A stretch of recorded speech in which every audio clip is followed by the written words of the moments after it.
దేశంలో ఉన్నటువంటి ప్రతి భారతీయ జనతా పార్టీ కార్యకర్తని నేను హృదయపూర్వకంగా అభినందిస్తున్నాను.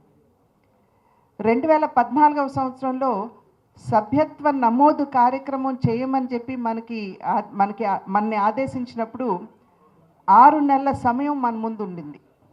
ఆ సందర్భంలో మనం 13 కోట్ల సభ్యుల్ని మనం నమోదు చేసుకోవడం జరిగింది. 11 కోట్ల సభ్యుల్ని మనం నమోదు చేసుకోవడం జరిగింది. ఆ తర్వాత తిరిగి 2019వ సంవత్సరంలో మధ్యంతరంగా మనం మళ్ళీ తిరిగి సభ్యత్వ నమోదు కార్యక్రమం నిర్వహించుకున్నప్పుడు అదనంగా ఇంకొక 8 కోట్ల మంది మనం సభ్యులుగా దేశవ్యాప్తంగా చేర్చుకోవటం జరిగింది. అయితే ఈసారి 2024వ సంవత్సరంలో మనకు అంతటి గడువు సమయం ఇవ్వలేదు కేంద్ర నాయకత్వం. కేవలం 50 రోజుల సమయం ఇచ్చి ఏదైతే మనం 2014-19లో చేశామో ఆ స్థాయిలో సభ్యత్వ నమోదు కార్యక్రమం చేయాలి అని చెప్పి మనకిచ్చినటువంటి ఆదేశం.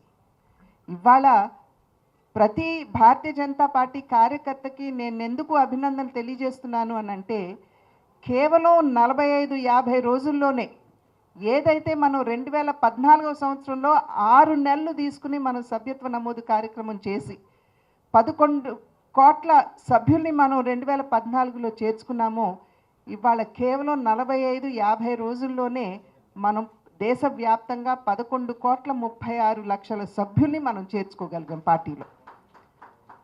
అందులోనూ ప్రతి సభ్యుడు ఎవరైతే ఇప్పుడు పార్టీలో చేరారో వారికి సంబంధించినటువంటి సంపూర్ణ వివరాలు మన దగ్గర ఉన్నాయి.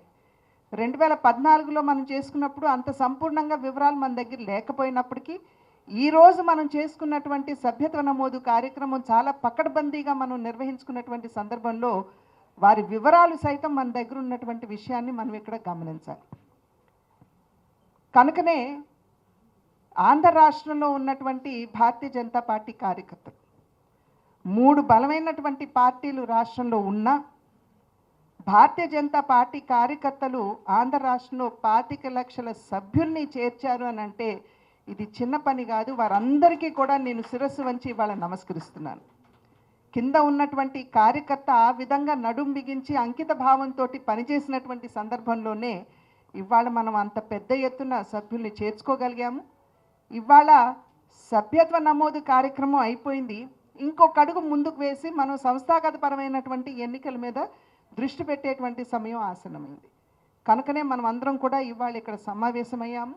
ఏ విధంగా పార్టీని బలోపేతం చేసుకోవాలి సంస్థాగత పరంగా అనేటువంటి విషయాల్ని చర్చించుకోవడానికి, ఈ ఎన్నికల ప్రక్రియ ఏదైతే ఉందో దాన్ని ఏ విధంగా మనం పారదర్శకంగా సమర్థవంతంగా నిర్వహించుకోవాలో దాని మీద దృష్టి పెట్టడానికి మనం ఈరోజు ఇక్కడ సమావేశం అవటం అనేది జరిగినటువంటి విషయం.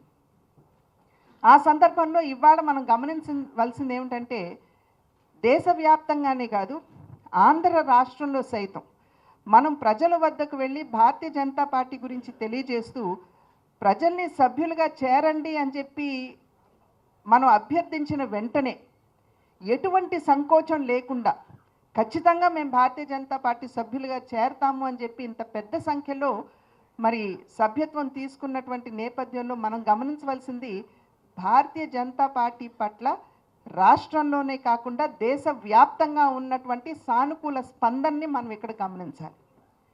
ఏ విధంగా గడిచిన 10 సంవత్సరాల కాలంగా దేశానికి ఒక సమర్థవంతమైనటువంటి పరిపాలన ఇచ్చిందో, సుపరిపాలన అందించినటువంటి సందర్భంలో ఎటువంటి అవినీతికి తావు లేకుండా దేశాన్ని ముందుకు తీసుకెళ్ళినటువంటి నేపథ్యంలో దేశవ్యాప్తంగా ప్రజలు ఇవాళ భారతీయ జనతా పార్టీని ఆశీర్వదించడానికి సన్నద్ధంగా ఉన్నారు అని చెప్పి తెలియజేయడానికి ఈ పెద్ద ఎత్తున జరిగినటువంటి సభ్యత్వ నమోదు కార్యక్రమే నిదర్శనం అని చెప్పి మనం అందరం కూడా ఇక్కడ గమనించాలి.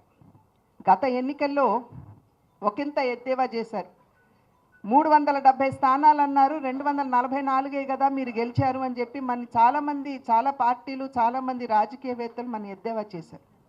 కానీ వారందరికీ గుర్తు చేస్తున్నారు, ఆ ఎన్నికలు అయిన తర్వాతనే మేము హర్యానాలో బ్రహ్మాండమైనటువంటి విజయాన్ని మేము కైవసం చేసుకున్నాము. అదేవిధంగా మొన్న మహారాష్ట్రలో జరిగింది కూడా కని విని ఎరుగని రీతిలో మనం విజయాన్ని హస్తగతం చేసుకున్నటువంటి విషయాన్ని వారందరికీ కూడా నేను గుర్తు చేస్తున్నాను. అంటే సానుకూల స్పందన లేకపోతే ఖచ్చితంగా ఇటువంటి అనూహ్యమైనటువంటి విజయాన్ని ఈ రెండు రాష్ట్రాల్లో కూడా మనం కైవసం చేసుకునేటువంటి అవకాశం ఉండేది కాదు. ప్రత్యేకించి మహారాష్ట్రలో చూసినా, అదేవిధంగా హర్యానాలో చూసినా భారతీయ జనతా పార్టీ ఓడిపోతుంది అనేటువంటి ఒక ప్రచారం జరిగినటువంటి విషయం మనందరికీ తెలుసు. ఎందుకంటే భారతీయ జనతా పార్టీ కార్యకర్తలంగా మనం అందరం కూడా కొంత ఆందోళన చెందాం. అయినా బ్రహ్మాండమైనటువంటి విజయాన్ని ఈ రెండు రాష్ట్రాల్లో సాధించాం. జార్ఖండ్లో కనుక చూసినట్లయితే మనకు వచ్చినటువంటి ఓటు శాతం ఇవాళ 33%గా ఉంది. కాంగ్రెస్కి 23% వచ్చింది. కనుక మనకి ఓటు శాతం పెరిగింది. అయితే అవి సీట్లోకి కన్వర్ట్ కాలేదు అనేటువంటి విషయం ఒకంత మనం సమీక్షించుకోవాల్సిందైనా కూడా మనకి ఓటు పెరిగినటువంటి విషయాన్ని మనం అందరం కూడా గమనించాలి. కనుక ప్రజలు ఇవాళ భారతీయ జనతా పార్టీని స్వాగతిస్తున్నారు. మనకున్నటువంటి నాయకత్వం నరేంద్ర మోడీ గారి రూపంలో మన దగ్గర ఉన్నటువంటి నాయకత్వాన్ని దేశవ్యాప్తంగా ప్రజలందరూ కూడా సమర్థిస్తున్నారు. మన నాయకత్వంలో తపన ఉన్నది, మానవత్వం ఉన్నది. తపన ఏమిటంటే దేశ సేవకి అంకితం అవ్వాలి అనేటువంటి తపన. మన దేశాన్ని ఒక గురుతరమైనటువంటి స్థానానికి తీసుకుని వెళ్ళి విశ్వ గురువుగా నిలపాలి అనేటువంటి తపన. ఆర్థికంగా మన దేశాన్ని బలోపేతం చేసుకుంటూ 5వ స్థానం నుండి 3వ స్థానానికి తీసుకువెళ్ళాలి అనేటువంటి తపన. అదేవిధంగా మానవత్వం కోణం నుండి కనుక చూసుకున్నట్లయితే దేశంలో ఉన్నటువంటి పేదవాడికి ఏ రకంగా నేను సేవ చేయగలను. పదే పదే మోడీ గారు అనేక సందర్భాల్లో చెప్తారు, ఇతర రాజకీయ పార్టీలకి అధికారం అన్నది కేవలం అధికారం చెలాయించడానికైతే భారతీయ జనతా పార్టీకి అధికారం అనేది ఒక సేవా మాధ్యమం అని చెప్పి అనేక సందర్భాల్లో మోడీ గారు చెప్పినటువంటి విషయం. కనుకనే ఇవాళ ఈ అధికారం చేపట్టినటువంటి నేపథ్యంలో అధికారాన్ని చేపట్టాము అనేటువంటి అహంకారం కన్నా సేవకి అంకితమవుతూ దేశంలో ఉన్నటువంటి పేదవాడు బడుగు బలహీన వర్గాల వారి సేవకి అంకితమవుతూ మన నాయకత్వం ముందుకు వెళ్తున్నటువంటి నేపథ్యం. దేశంలో ఉన్నటువంటి ఇళ్ళు లేనటువంటి పేదలకి ఇంతకుముందు కట్టిస్తే ఈసారి బడ్జెట్లో 3 కోట్ల ఇళ్ళు నిర్మాణం చేయాలి అనేటువంటి నిర్ణయం. అదేవిధంగా దేశంలో ఉన్నటువంటి 80 కోట్ల మంది పేదవారికి ఎవరైతే అన్నం లేక అలమటిస్తున్నారో వారందరికీ ఈ క్షణం వరకు కూడా ఉచితంగానే బియ్యం అందిస్తూ వారి ఆకలిని తీర్చేటువంటి ఒక తపన, ఒక మానవత్వ కోణం. అదేవిధంగా ఆత్మగౌరవాన్ని తాకట్టు పెట్టుకుని బహిర్భూమికి మహిళలు బయటకు వెళ్తున్నటువంటి సందర్భంలో వారికి మరుగుదొడ్ల నిర్మాణం కావచ్చు, అదేవిధంగా పేద మహిళలకి ఉచితంగా గ్యాస్ కనెక్షన్లు ఇవ్వడం కావచ్చు, వారి సాధికారతపై దృష్టి సారించేటువంటి ఒక మానవత్వ కోణం. ఇవన్నీ కూడా ప్రజలు చూసినటువంటి సందర్భంలో బడుగు బలహీన వర్గాల వారికి బీసీ కమిషన్కి చట్టబద్ధత కల్పించడం కావచ్చు, అనేక విధాలుగా పరిపరి విధాలుగా కనుక మనం చూసుకున్నట్లయితే ఒక పక్క దేశానికి సేవ చేయాలనేటువంటి తపన, రెండవ వైపున దేశంలో ఉన్నటువంటి సంక్షేమానికి సుదూరంలో ఉన్నటువంటి ప్రతి ఒక్కరికి కూడా సంక్షేమాన్ని అందిస్తూ సేవ చేయాలి అనేటువంటి ఒక మానవత్వం. ఇవి రెండు వీటి యొక్క కలగలుపు ఇవాళ దేశంలో ప్రజలు చూస్తున్నటువంటి సందర్భంలోనే పెద్ద ఎత్తున భారతీయ జనతా పార్టీని ఆశీర్వదించడానికి ముందుకు వస్తున్నారు. అయితే ప్రతిపక్షానికి వేరే ఆయుధం లేదు, వారికి దొరికిన ఆయుధం ఒకటే. మహారాష్ట్రలో అంత అద్భుతమైనటువంటి విజయాన్ని సాధించినటువంటి సందర్భంలో ఈవీఎంని ట్యాంపరింగ్ చేశారు అనేటువంటి ఒక అభియోగం వేయడం తప్పించి మరి వారు జార్ఖండ్లో గెలిచినటువంటి సందర్భంలో అదే మాట జార్ఖండ్లో ఎందుకు అనటం లేదు? వారికి వేయవలసినటువంటి ప్రశ్న. అదేవిధంగా ఇవాళ అదానీ అంటూ మన మీదకి వస్తున్నటువంటి నేపథ్యం. ఇవాళ మీరు అమెరికాలో రాసినటువంటి ఉత్తరం ఏదైతే ఉందో మీరు ప్రతి ఒక్క అక్షరాన్ని జాగ్రత్తగా కనుక చదివినట్లయితే వారు 4 రాష్ట్రాలని అక్కడ ఉటంకించడం జరిగింది. 1 ఆంధ్ర, 2 తమిళనాడు, 3 ఒడిశా, 4 జమ్మూ కాశ్మీర్. ఇవాళ ఈ 4 రాష్ట్రాల్లో ఎవరు ఉన్నారు అధికారంలో అనేటువంటి విషయాన్ని మనం ఇక్కడ గమనించాలి. వారు నిన్న మొన్న జగన్మోహన్ రెడ్డి గారు ప్రెస్ కాన్ఫరెన్స్లో చెప్తారు, నా పేరు ఎక్కడా లేదు కదా అని చెప్పి వారు చెప్తారు. కానీ ఈ ఒప్పందం కుదిరినప్పుడు ఎవరు అధికారంలో ఉన్నారు? ఆంధ్ర రాష్ట్రంలో వైఎస్ఆర్సీపీ పార్టీ అధికారంలో ఉన్నది. ఇవాళ అదానీ లాంటి వ్యక్తి మన ఆంధ్ర రాష్ట్రానికి వచ్చి ఒప్పందం చేసుకుంటున్నారు అని అంటే అది రాష్ట్ర ముఖ్యమంత్రికి తెలియకుండా జరిగిపోతుందా? ఈ ప్రశ్నకు ఖచ్చితంగా జగన్మోహన్ రెడ్డి గారు జవాబు ఇవ్వాలి. అదేవిధంగా ఒడిశా రాష్ట్రంలో అదానీ వచ్చి ఒప్పందం చేసుకుంటున్నటువంటి సందర్భంలో అక్కడ అధికారంలో ఉన్నది ఎవరు? బీజేడీ, అంటే నవీన్ పట్నాయక్ గారు. అదేవిధంగా తమిళనాడులో వారు ఒప్పందం చేసుకున్నప్పుడు అక్కడ అధికారంలో ఉన్నది ఎవరు? డిఎంకే, అంటే స్టాలిన్ గారు.